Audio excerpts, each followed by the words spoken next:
Um objetivo, uma tentativa. Na manhã do dia 13 de outubro, a SpaceX apostou alto. Uma manobra simplesmente de tirar o fôlego. A captura do booster Super Heavy no ar pela Torre Mechazilla significa não só um salto para o futuro da empresa, mas também da exploração espacial como a conhecemos. Neste vídeo vamos fazer uma análise profunda deste importante teste. Quais os acertos, quais os erros? Bom, vamos descobrir.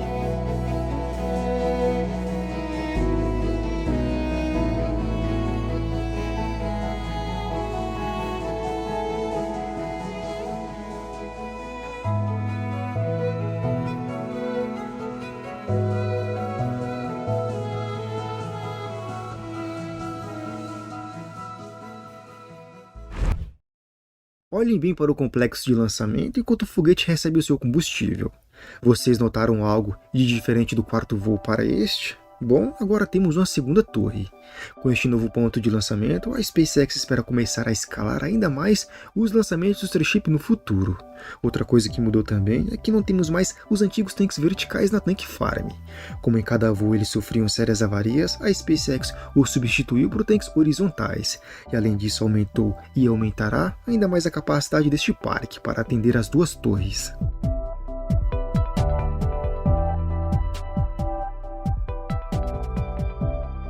Ligar os 33 motores Raptor, é hora de partir. E diferente do voo anterior, o foguete demorou um pouco mais de tempo para sair. Este pequeno atraso faz com que o SQD consiga se retrair a tempo de ser atingido em cheio pelo poder dos motores. No entanto, com este atraso quem sofre é o BQD logo abaixo. Desde o primeiro voo, a SpaceX enfrenta este dilema. Sempre uma dessas duas peças sai com mais danos, e eles esperam resolver isso com o novo design dos QDs da Torre B. Bom, meus amigos, o Starship subiu lindamente e desta vez sem nenhuma falha. A cada novo voo, os motores Raptor V2 se mostram mais resilientes.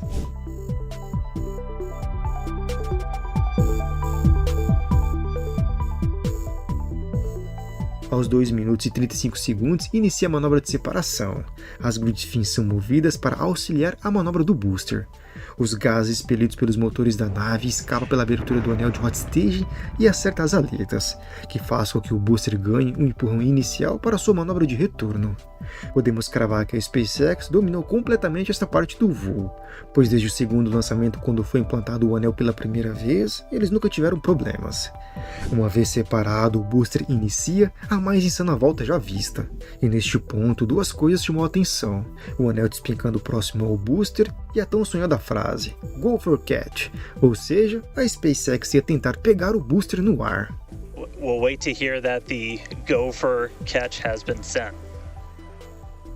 Aos 6 minutos, já é possível ver o booster na sua descida insana rumo à torre como uma flecha que atinge o seu alvo sem se desviar. Enquanto esse gigante cai do céu, é possível ver os motores desligados sofrendo com o plasma formado na reentrada. E aqui neste ponto, 3 destaques. Primeiro, a blindagem. Como vocês já sabem, os motores Raptor V2 possuem um pesado sistema de proteção. E isso é algo que o Musk disse que não vai existir nos motores V3, que atualmente está em fase de protótipo, mas em teste. O segundo ponto é os motores do anel externo. Eles basicamente são usados só até a separação. Depois disso, eles viram meio que um peso morto. E reparem nesta foto, com alguns deles com a tubeira distorcida. E é aqui que entramos no terceiro ponto. Somente os 13 motores centrais continuam a ser resfriados, já que eles são usados para a manobra de pouso. Os 20 motores do anel externo não recebem este alento, por isso alguns deles chegam neste estado, devido principalmente ao calor brutal e à diferença de pressão, ou seja, veja a sua tubeira toda distorcida, mas reparem que não são todos. Nos updates que eu trago aos sábados, eu mostrei esta imagem de alguns destroços que a SpaceX recuperou no quarto voo. E reparem como alguns motores têm esta deformação. E isto é algo que os engenheiros terão que consertar, principalmente quando pensamos na reutilização rápida. Talvez o próprio motor na sua terceira versão corrija isso.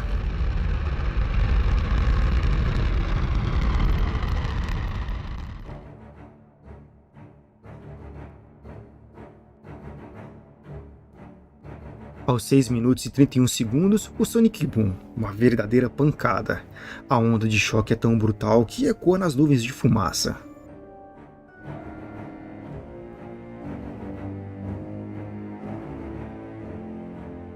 E o barulho então, nem se fala.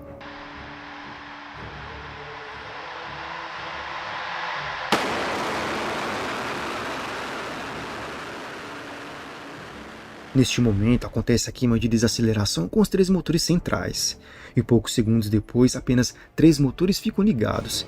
E reparem bem nos outros motores quando desligados. Parece que o sistema de vetorização os afasta, deixando assim mais espaço para os 3 motores centrais conduzir o booster até o pouso. Com o vídeo no seu ritmo normal, não é possível perceber um outro detalhe.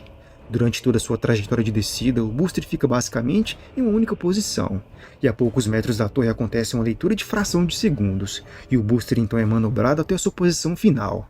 Agora olhem bem com o vídeo mais acelerado.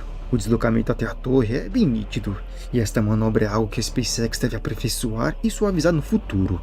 Especula-se que nesta fração de segundos, se tivesse alguma anomalia, o booster faria uma vetorização diferente caindo no terreno ao lado, evitando assim um desastre maior. Mas isso, meus amigos, é só especulação. E que pouso insano foi esse, hein? Enquanto o booster pairava no ar para ser capturado, o sistema de dilúvio foi ativado de forma parcial. O encaixe aconteceu de forma perfeita, os pontos de apoio tocaram de forma precisa os amortecedores dos braços. Esta captura foi a história sendo escrita na nossa cara.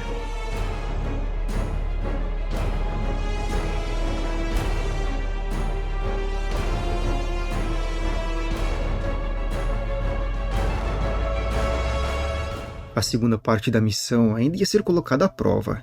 A nave seguiu na sua trajetória quase orbital até começar a enfrentar o calor brutal da reentrada. O grande objetivo era colocar a nova camada ablativa e as novas placas à prova, e alinhar, é claro, das outras milhares de melhorias no sistema de proteção.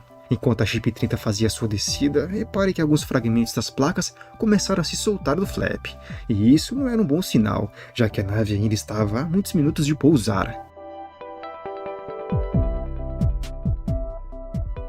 O ponto mais crítico para a nave acontece por volta dos 20 a 15 mil km por hora. É neste ponto que a temperatura atinge o seu pico mais alto, e dá para perceber que o flap estava sofrendo muito, com alguns pontos onde o aço estava se desintegrando. E se ele pudesse falar, ia lançar a seguinte frase: "Eu estou cansado, chefe." Apesar de não estar 100%, o flap deste voo ficou bem melhor do que o do voo anterior, que chegou no final só a capa do mosquito. Chegando nos 4 km de altura, a nave encontra seu ponto de velocidade terminal, onde a gravidade e a força de arrasto se equiparam, fazendo com que a nave mantenha quase que uma velocidade constante. E isso indica que a hora de fazer a manobra belly flop se aproxima. Aos 45 de segundo tempo, a nave sai da posição horizontal e vai para a vertical, onde realiza o pouso com sucesso na água. Apesar dos danos nos flaps, o Starship consegue acertar o alvo, tanto que a SpaceX tinha uma câmera no local, o que nos faz pensar também que no quarto voo eles tinham uma câmera lá, mas como o flap sofreu mais avaria, a nave acabou pousando a alguns quilômetros de distância do alvo. Após o pouso bem sucedido, o sistema FTS foi ativado explodindo a nave, e colocando assim um ponto final na missão.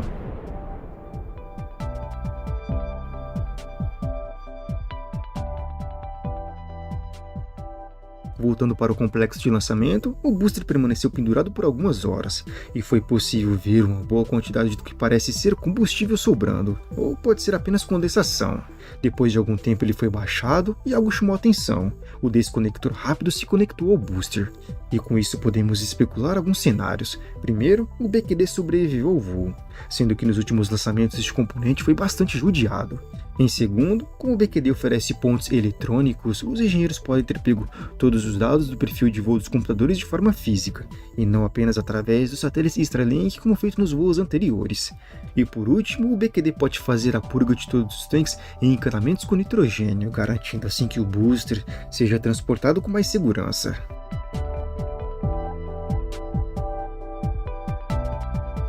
Bom, meus amigos, chegamos ao fim desta atualização. Se vocês tiverem mais informações ou se eu falei algo errado, comentem aí abaixo. Like se você assistiu até o final e considere apoiar o nosso humilde canal virando membro. Tamo junto sempre.